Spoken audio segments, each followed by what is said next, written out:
So if you're anything like us, your digital assistant has probably been for, timers, playing music, checking the weather. The basics. Yeah, the real basics, the utility belt era, you could call it. But the sources we're diving into today, they make it pretty clear those days are over. Oh, they're definitively ending. We are watching these assistants just shed that belt and step right into the world of, well, actual commerce.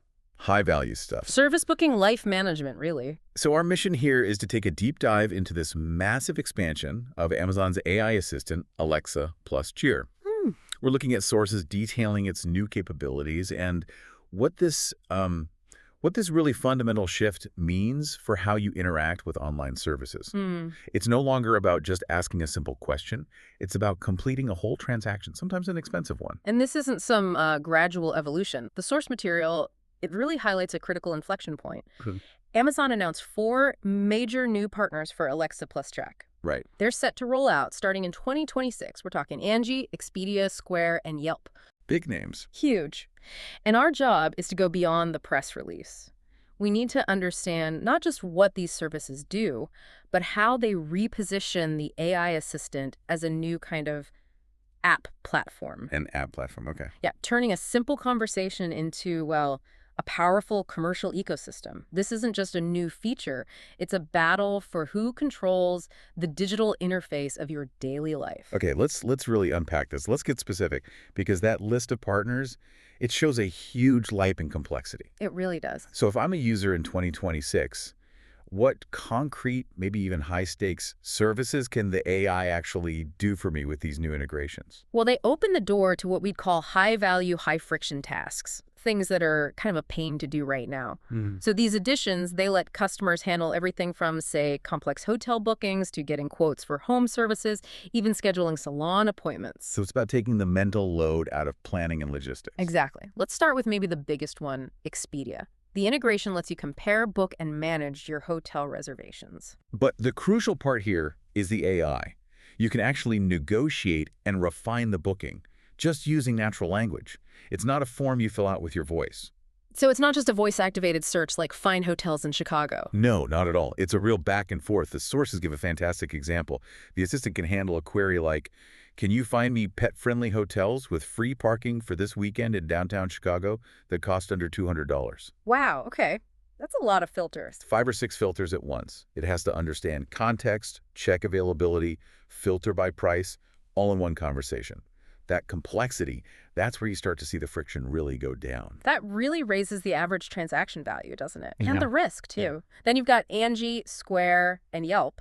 That's more the local service economy. Right. Angie is all about home services, getting a plumber, an electrician, things you need quotes for. Square and Yelp, they're more focused on personal services and scheduling. And it's important to differentiate those roles, I guess. Yeah, for sure. Angie is for those high-effort things you don't do often, where you need to coordinate schedules. Yeah. Square is deeply integrated into booking systems for, like, salons or fitness studios. Right. And Yelp brings in that discovery and review piece, feeding all that local info right into the scheduling. They basically cover the home, yourself, and the logistics of it all. And we should probably remind everyone these 4 new services, they're joining an already established suite of integrations. That's a good point. This isn't coming from nowhere. The precedent was already there. I mean, No. we had Fodor, OpenTable for restaurants, Ticketmaster, Thumbtack, and of course, Uber. Asking Alexa to call an Uber or book a dinner table. Right, but these new ones, especially Expedia and Angie, they really move the needle. They push the assistant into transactions that need a lot of trust. And a lot of money. And a lot of money. We're talking hundreds, maybe thousands of dollars. But think about this.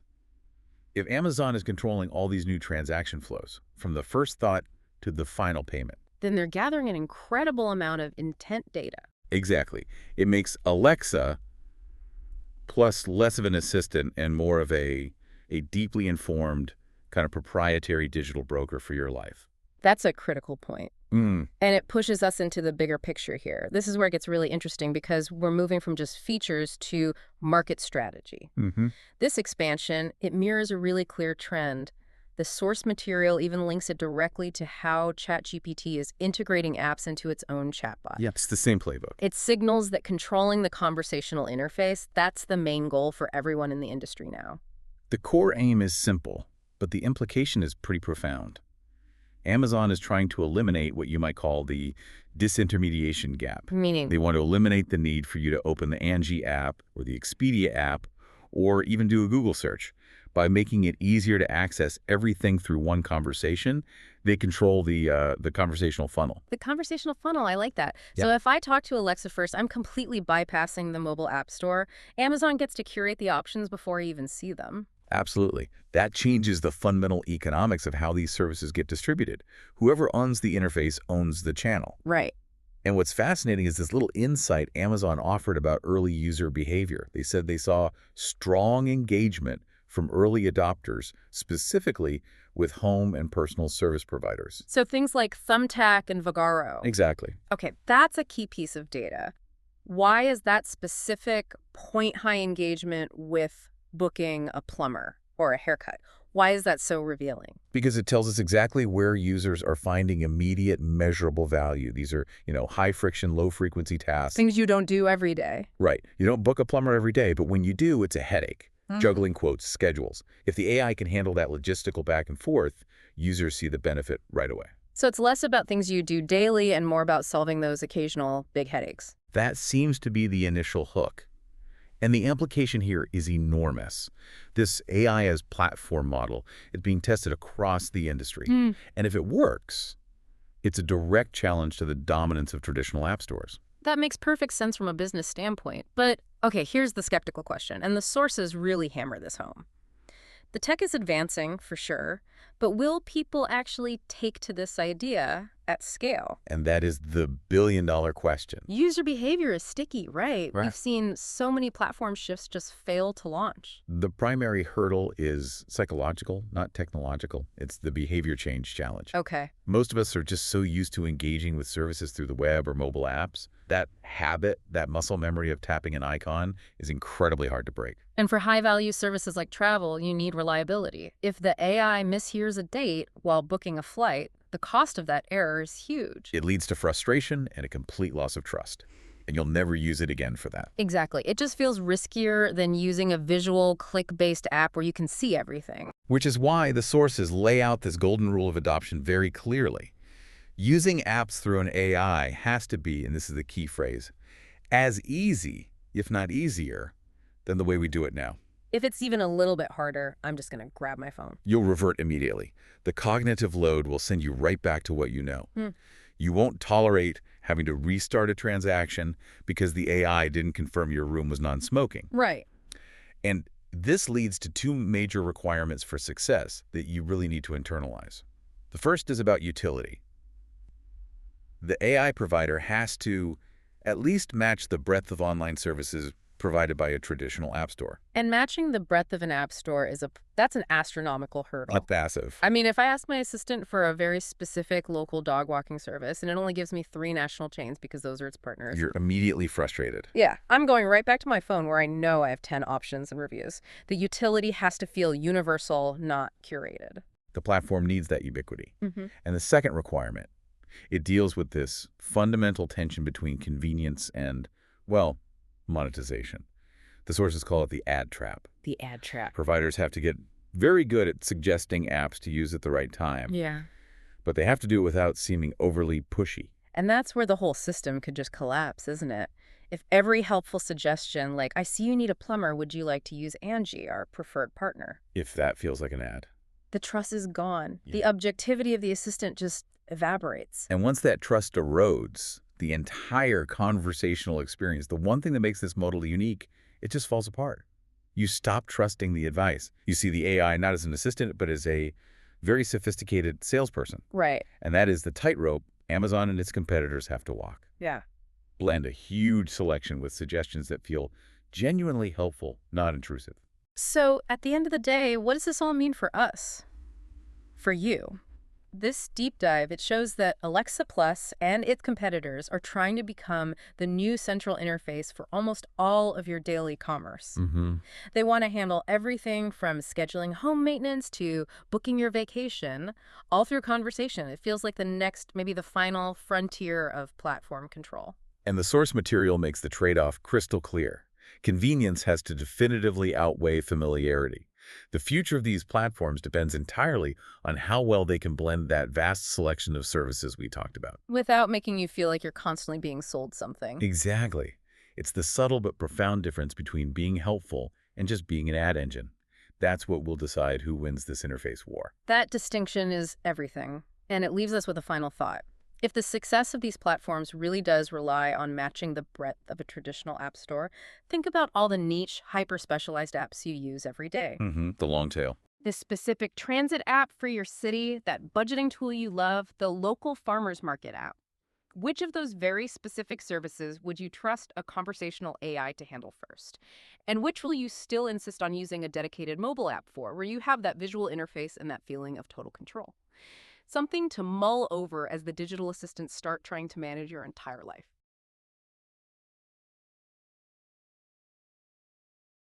So we've all seen them, right? The digital avatars that are just a little bit off. They're stiff, kind of creepy, and they promise this great interaction, but mostly just deliver discomfort. Exactly. And today we're diving into the company that just raised $10.5 million in seed funding to basically kill them off. They're good. We're talking about Lemon Slice. And they've got some heavy hitters behind them, like Y Combinator and Matrix Partners. Their goal seems to be cracking what feels like the next big thing, a truly interactive, photorealistic AI agent. Yeah, and the mission really comes from what the current market just can't do, which is solving that uncanny valley problem. The uncanny valley. You know, the co-founder, Lena Colucci, she put it perfectly. She said that a lot of the existing avatar solutions from competitors, they often add negative value. Negative value, wow. So they're actually making the experience worse. That's the claim. They look okay for maybe a second or two, but then that visual awkwardness just hits you and you just want to click away. Let's just define that for a second. So the uncanny valley is that feeling, right? It's after maybe 5 seconds when the avatar blinks or moves in a way that's just slightly wrong, and it just makes your skin crawl. Precisely. That's the feeling they have to eliminate.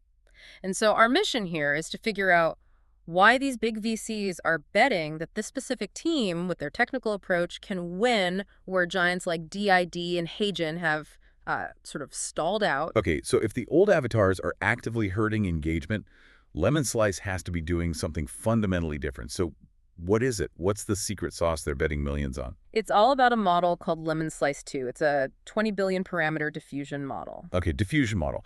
From an ML perspective, why is that such a big deal for video? Well, older systems often relied on something like keyframe interpolation, which is what creates that stiffness, that puppet-like movement. Diffusion models, on the other hand, and this is what powers things like Sora, they generate the entire video frame from noise. It allows for all these subtle, really realistic micro-movements, and that's exactly what you need to overcome that unnatural stillness. And the technical claim I saw is just stunning. They're saying it can live stream videos at 20 frames per second on just a single GPU. Yeah. For the listener, what does that actually mean? It means it's not just a lab demo. It means you can deploy these high-quality avatars cheaply and at scale, in real time. Think customer service bots, virtual classrooms, that sort of thing. And it's easy to set up. Apparently, yes. They only need one image to create an avatar. And you can deploy it with a simple API call or just embed a widget with one line of code. Hold on, though. If companies like DID and Hagen are already out there shipping products, isn't Lemon Slice just years behind, no matter how good their tech is? That's a great question, and I think that's where the investor thesis really comes in. They're betting on the architecture, not just the current app. So it's a long-term play. Exactly. Y Combinator's Jared Friedman believes this diffusion transformer approach is the fundamental ML method that can finally overcome the uncanny valley. He even said it could break the avatar Turing test. The avatar Turing test. I like that. So that brings us to this other phrase I saw from Matrix partner Ilya Suchar. He praised their generalized bitter lesson scaling approach. Can you unpack that for us? Sure. So a bespoke model is limited. It's built for one thing, and it hits a ceiling pretty fast. Okay. A general-purpose model like Lemon Slice 2, though, it learns from these huge, constantly growing data sets. So its video quality can, in theory, improve exponentially every time the big text models like GPT-4 get better. So it's designed to be a foundational model, not just a feature. It rises with the whole AI tide. You got it. They're betting the interactivity that made ChatGPT a phenomenon for text can finally translate to video, but only if the video isn't creepy. Which makes the application so critical. Right. They mentioned the usuals, e-commerce, corporate training, But they're also aiming for some really sensitive areas. I saw mental health support agent on the list. And that one application proves why this all matters so much, right? You can deal with a stiff chatbot for a shipping query, Sure. but an avatar trying to provide empathetic, behavioral support has to be utterly believable. The tech has to provide that visual comfort for you to actually engage with it. And they're using 11 labs for the voice. So they're going for that full, high-quality package. Yep. Human-like, non-human, the whole range. And just a quick note on safety, they do claim to have guardrails to stop unauthorized face or voice cloning. Right, using large language models for moderation. So the central takeaway is pretty clear. The race to build these non-creepy digital agents, it really hinges on these advanced general-purpose diffusion models. The industry is basically saying this technical core is the fastest way to connect that easy, scalable video with the runaway success we saw with text tools like ChatGPT. Which leaves a pretty big question for you, the listener, to think about. If they really do break this avatar Turing test and these super realistic, easy-to-deploy agents become available everywhere, how soon until the cost and convenience lead them to replace actual humans in jobs that we thought required empathy? Things like corporate training, education, or even that first line of mental health support. Something to chew on.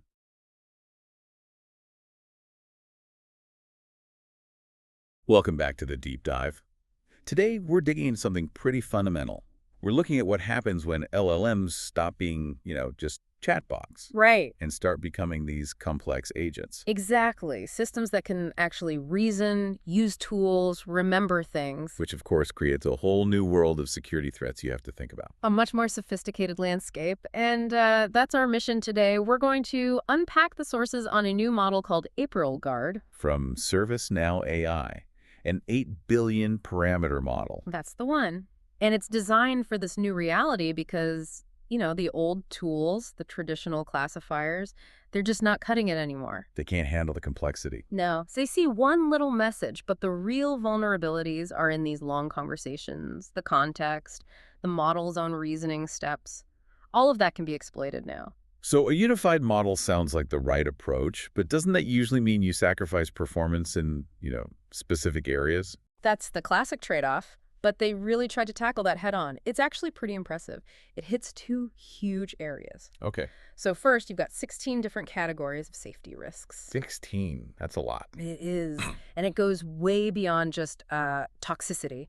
It's looking for things like risky financial practices or even subtle influence operations. Like trying to manipulate markets with some bad advice hidden in a normal-sounding answer. Precisely. The kind of thing a keyword filter would never see.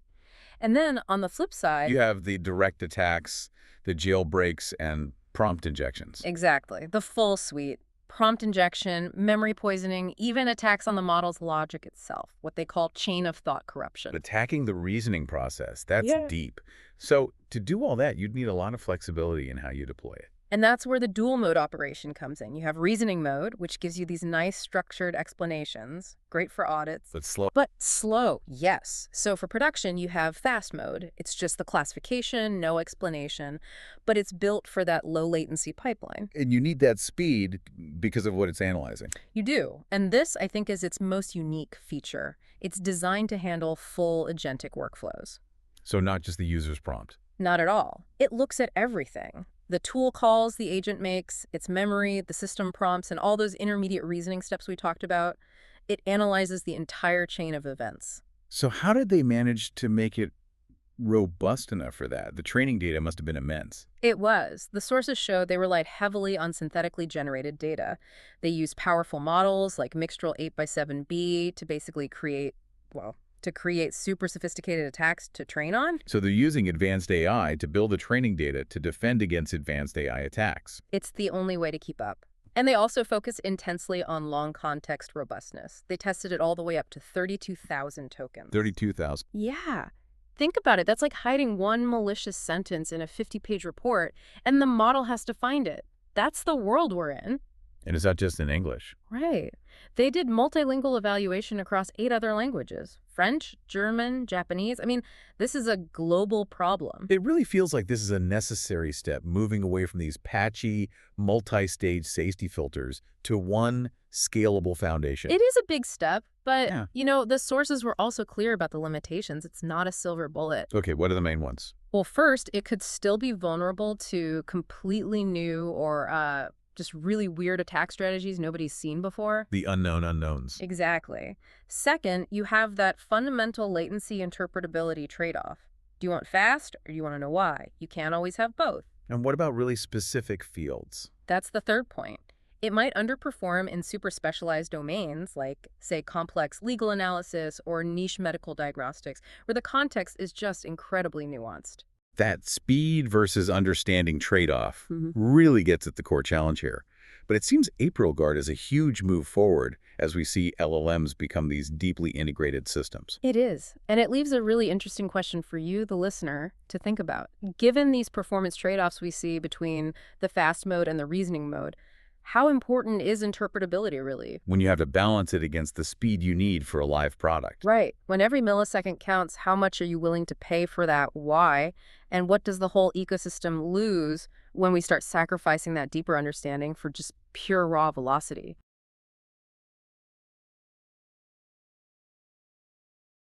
All right, so let's get into it. We're doing a deep dive today into Google's 2025 research recap.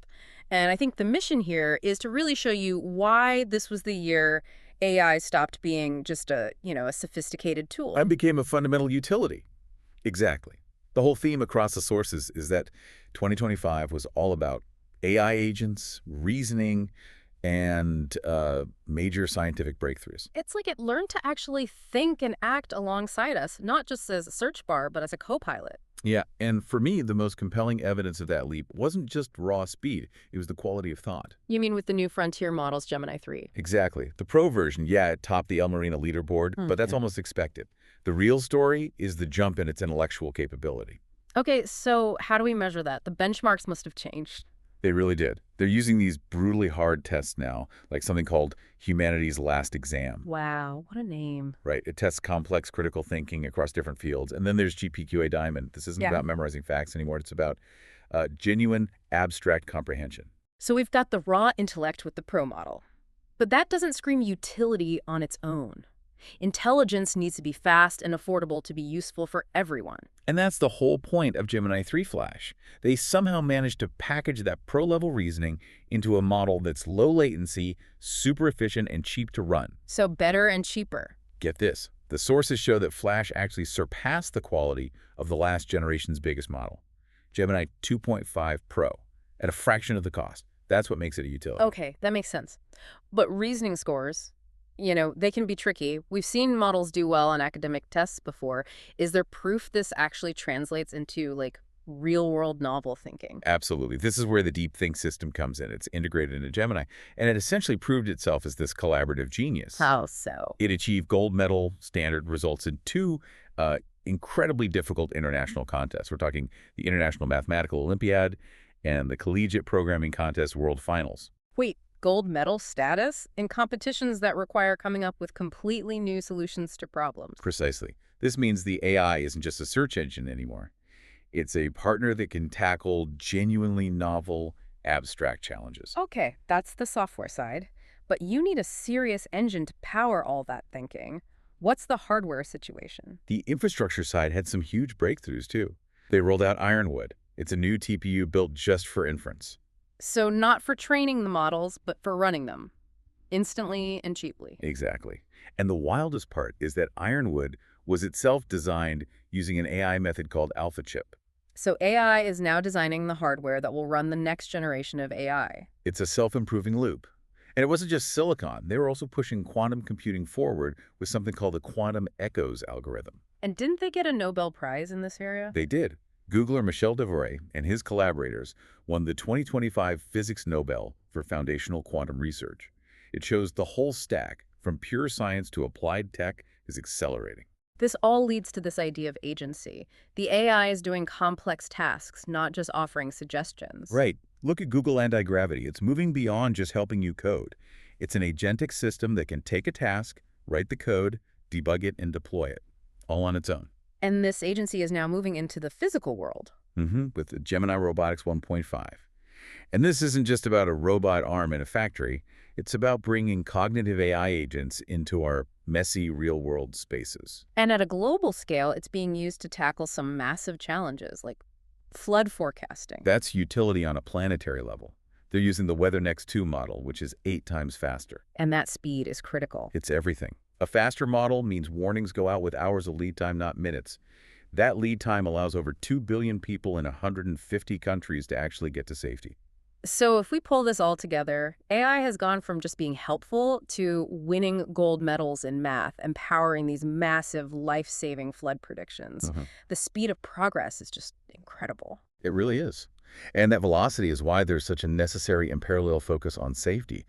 One of the key things they highlighted was building in responsibility, like adding AI image and video verification tools right into the Gemini app. Which raises a really important final thought for you, our listener. As these AI agents become this capable, designing our chips, predicting global weather, how quickly do our safety standards and verification methods need to evolve just to keep pace with the progress we saw in 2025 alone?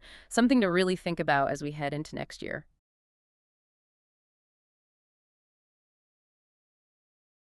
Okay, let's unpack this fantastic stack of sources. Let's do it. We are diving deep into, the black box of large language models.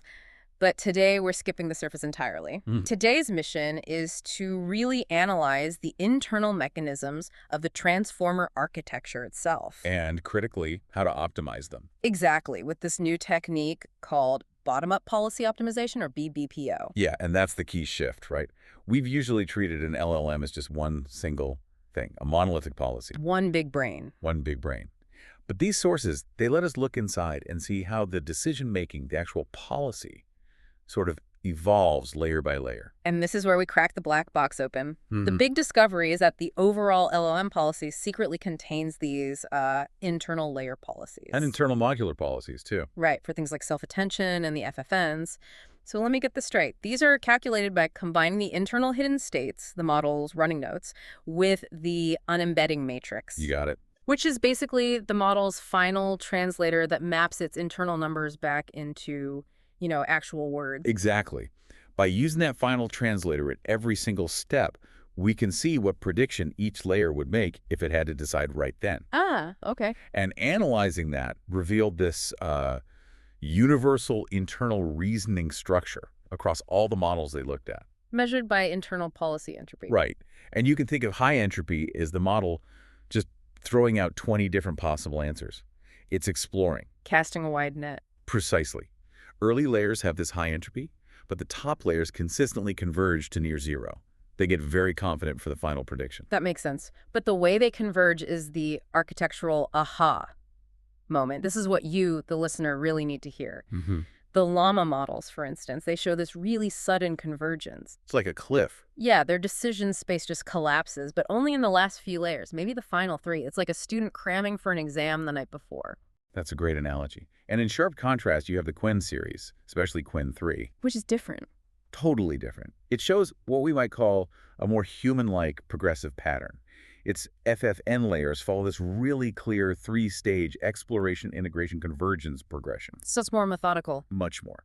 This staged approach, it's hypothesized to be qualitatively similar to how a person actually solves a complex problem. So if architecture dictates behavior, if llama is a last-minute crammer and Quen is a structured planner, that raises a huge question for training, doesn't it? It does. Because traditional reinforcement learning, like PPO, it only grades the final answer. It misses all that development happening underneath. Absolutely. And that's the motivation for this new paradigm, bottom-up policy optimization, BBPO. So if reasoning emerges from the bottom up, then your reinforcement learning should align with that structure. Okay, so BPO is the solution here. It's an RL paradigm that sequentially optimizes the internal layer policies first, like, say, layer 6, and then it optimizes the overall model policy. Exactly. Yeah.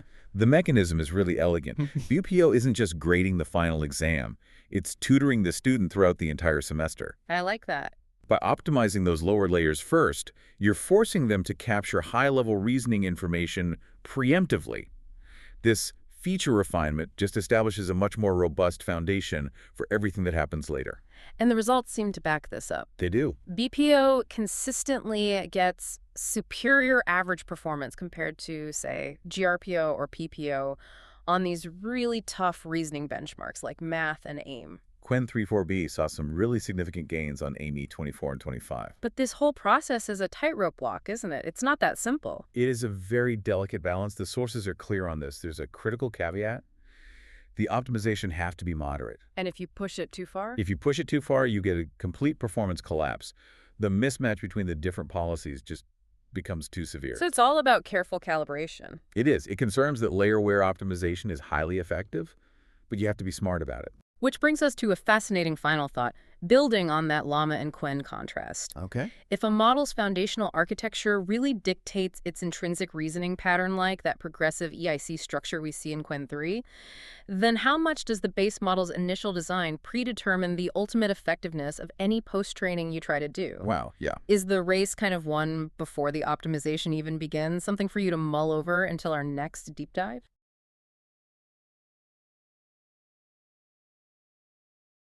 Okay, let's jump right in. Today we're doing a deep dive into the massive computational hurdles of AI video generation. And we're focusing on a new framework, SemanticGen, that's taking a really interesting shortcut. It's prioritizing meaning over just, millions of pixels. Right. So our mission here is to unpack how that conceptual shift is supposed to solve the two biggest headaches in this space: slow speeds and keeping videos coherent. Exactly. It's all about quality and efficiency. So let's set the stage. Why have current AI systems been running into such a wall here? Well, the standard approach operates in what's called the VAE latent space. You can think of it as this incredibly detailed, pixel-heavy canvas. Okay, so it's modeling every tiny detail from the get-go. Every single one. And to get high quality, you need a brutal computational budget. We're talking hundreds of thousands of GPU hours. Russ, just for training. That's an enormous amount of resources, and a lot of it is spent modeling noise and detail that doesn't fundamentally change the scene. And I'm guessing that inefficiency just completely breaks when you try to scale it up to, say, 1-minute video. It does. The source material notes that 60 seconds of video becomes over 500,000 tokens. The models that can handle that, these full attention models, they just aren't practical at that scale. And that's where we get that weird temporal drift, right? A character's shirt suddenly changing color or the background flickering. Precisely. The model basically runs out of its attention span because the data is just too heavy, too redundant. So if the pixel-heavy VAE space is the problem, what's SemanticGen's lightweight alternative? The core insight is, well, it's recognizing that video is immensely redundant. A car driving down a street is mostly the same car, same street, same motion. So you don't need to reinvent the wheel for every single frame. You don't. So they came up with a two-stage process. First, you perform what they call global planning. It's like building a house. You start with the blueprint, not the paint color. Okay, so let's unpack that blueprint analogy. How does it work? So the first stage is the planner. A diffusion model generates these really compact semantic video features. That's the blueprint. It locks down the high-level structure, the motion. And then a second stage comes in and what, paints the walls? Exactly. It takes that blueprint, and another diffusion model generates the actual video latents, adding all the high-frequency visual details, the texture, the exact shadows. I mean, here's the part that really stood out to me in the sources: the compression step. They take those semantic features and radically shrink them. Oh, it's a huge reduction. We're talking about going from, say, a 2048 dimension down to 64, or even as small as 8. Wait, down to 8? That seems extreme. How are they so sure they haven't just thrown out all the important information? That's the key, isn't it? The confidence comes from what they keep versus what they discard. The compact blueprint is designed to only encode the high-level stuff. Things like structure and the motion patterns, the dynamics of the scene. Right. It keeps the blueprint. The bee is hovering, the car is turning. But it gets rid of ephemeral things like the precise fuzzy texture on a flower petal. And that low-level stuff is just handled later by the second stage. Exactly. And decoupling it like that is what makes the whole process converge so much faster. So this focus on the compact blueprint is what finally solves that drift problem we see in longer videos. That's the idea. For a video up to a minute long, SemanticGen can run its full attention model only on that tiny compressed semantic space. So it's only tracking the big picture. The big picture, the major narrative elements. And because of that, it maintains long-term consistency. the characters and scenes stay stable. And the results really do seem to bear this out. We're seeing complex actions like a car driving through a neon city or multi-shot conversations that just hold together. So when you boil it all down, the value proposition is pretty clear. SemanticGen means faster training and much better coherence for long videos. It's a shift to modeling ideas, not just data. It really is a brilliant conceptual shortcut, but it does rely on these pre-trained visual encoders that sample video frames at a pretty low rate. The source said 1.6 frames per second. And that raises a really interesting question for you, the listener, to think about. Which is? If focusing on this high-level meaning solves the coherence problem, what essential high-frequency details might be getting lost in the process? Right, like a tiny instantaneous flicker of lightning or a brief flash of motion in someone's eyes. If you're only sampling so few frames to get the meaning, are those details lost forever? Something for the next generation of AI development to explore.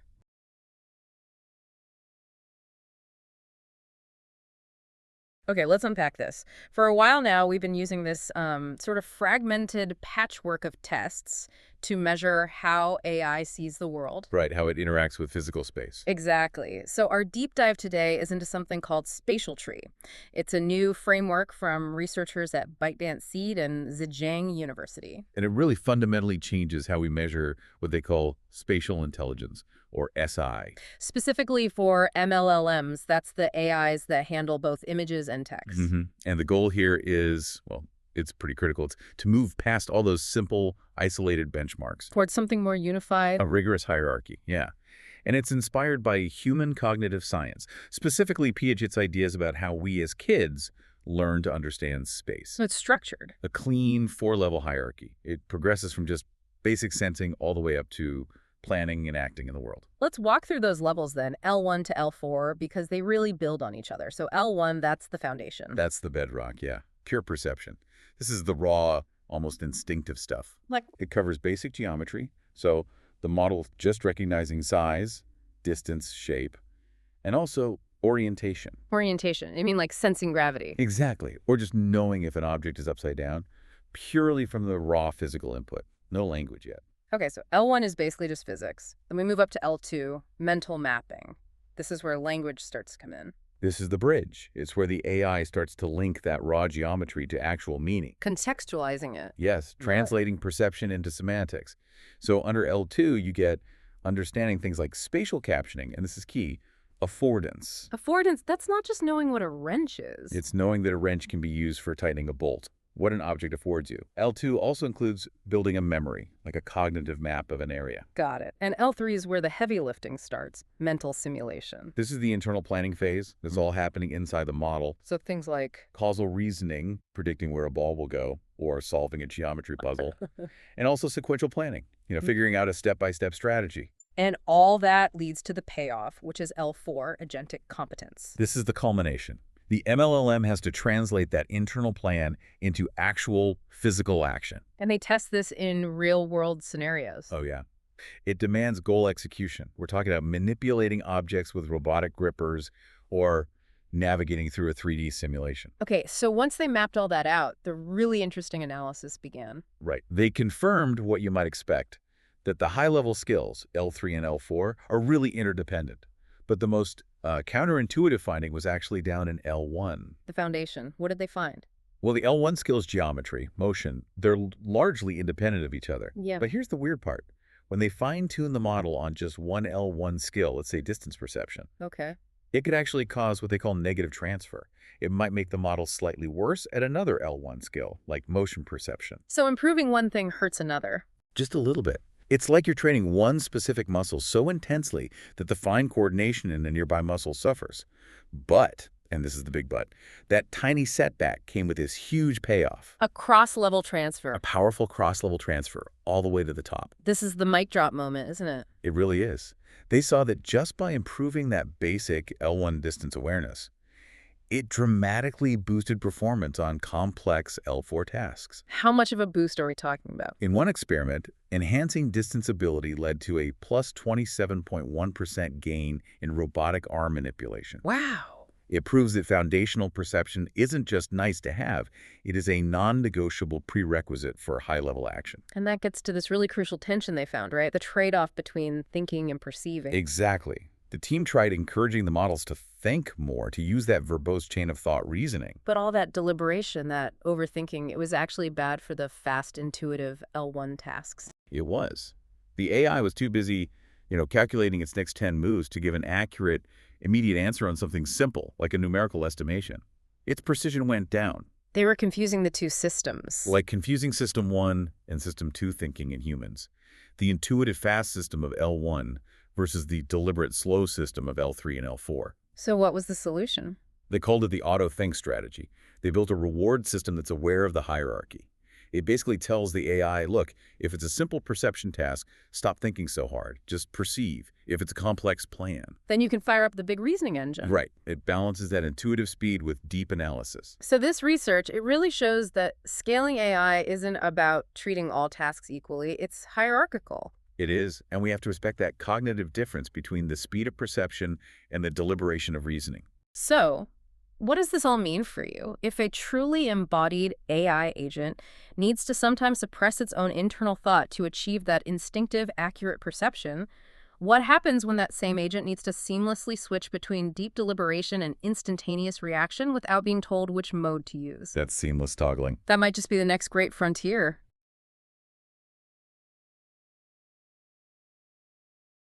So if you've ever worked on a complex audio project, or even just recorded video where your voice gets completely drowned out by a leaf blower, you know the feeling. Oh yeah, that frustration. Exactly. You're trying to isolate just one sound from a whole mess of them.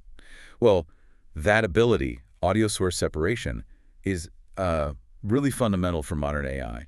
And there's been a major update. A new foundation model called SAM Audio, or Segment Anything in Audio, just landed from Meta Superintelligence Labs. Right. Yeah. So let's get into it. Let's unpack what this means. Our mission today, I think, is to cut through some of the hype and really analyze the novel technical ideas in SAM Audio, because this isn't just a slightly better tool. Well, It's a whole new way of thinking about the problem, moving way beyond those old systems that were, stuck with fixed vocabularies or single prompts. This is about truly arbitrary separation. that's the key difference, right? Yeah. For years, you were just stuck. Models could find vocals or drums, sure, but they couldn't handle a really specific request. Something like the subtle squeak of the third chair from the left. Exactly. And they were always limited to just one type of cue, usually a simple text label. And this is where SAM Audio just breaks that boundary. Yep. It unifies control by combining 3 different prompt types: text, visual, and what they call a temporal span, All working together. all working together in a single diffusion transformer framework.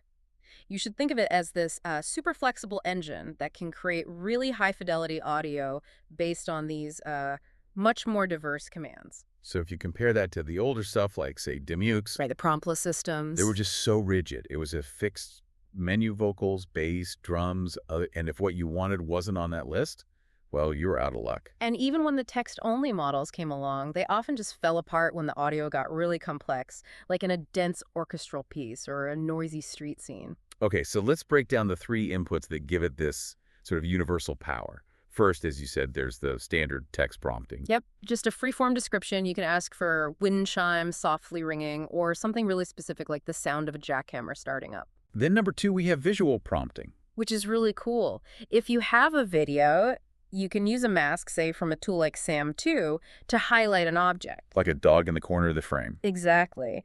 And the model will isolate only the sounds coming from that specific highlighted object. And the third one, which you said is the really new part, is span prompting. This is the genuinely novel contribution, I think. Yeah. It introduces temporal conditioning. So you're not describing the sound at all. You're just timing it. You're just marking its exact start and end time in the waveform. And this is so valuable because it solves ambiguity. Let's say you have 3 identical car horns in a row. Right. Text can't really help you pick out the second one, but with a time span, you just select that interval. It's incredibly precise. And the real power here for you, as the user, is that you can combine them. You don't have to pick just one. Mm-hmm. You can describe the event as the piano playing, Mm-hmm. and at the same time highlight the piano in the video, you get this incredibly precise instance-level isolation. Which is a huge leap forward. Okay, let's pivot a little bit, because there's a major secondary contribution here that kind of solves a deep, long-standing problem for the entire field. Evaluation. Yeah, this has been a headache for audio research forever. The traditional metrics like signal-to-distortion ratio, or SDR, they were always flawed. And why is that? Well, SDR basically measures how mathematically clean the separated audio is compared to a perfect reference track.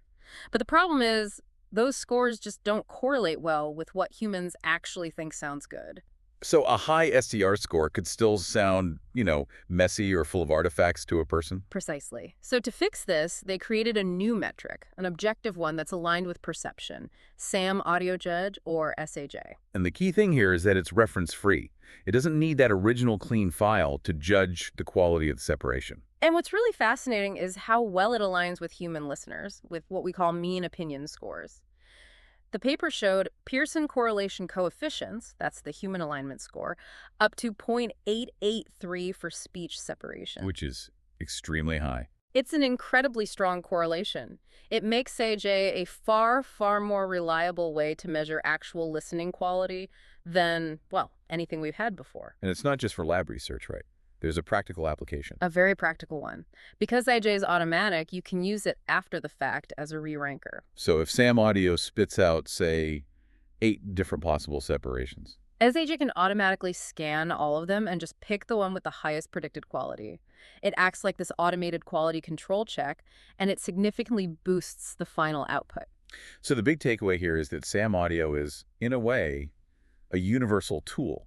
It was trained on this massive, diverse data set using a generative approach called flow matching. Which means the system is designed from the ground up to handle pretty much any sound separation request you can throw at it, with all this multimodal precision. It really makes the old single domain models look like relics. But, and this is interesting, even with all this success, the developers themselves pointed out a gap that still exists. Right. They found that visual prompting, while it works, is still noticeably less effective than just using text. So what does that mean? What's missing? What deeper audiovisual grounding or maybe cognitive modeling is needed to finally close that performance gap, the gap between describing a sound and just, well, pointing at it? That's the next big question for multimodal AI, and it's definitely something for you to think about. We hope this deep dive gave you the shortcut you needed to understand this powerful new tool.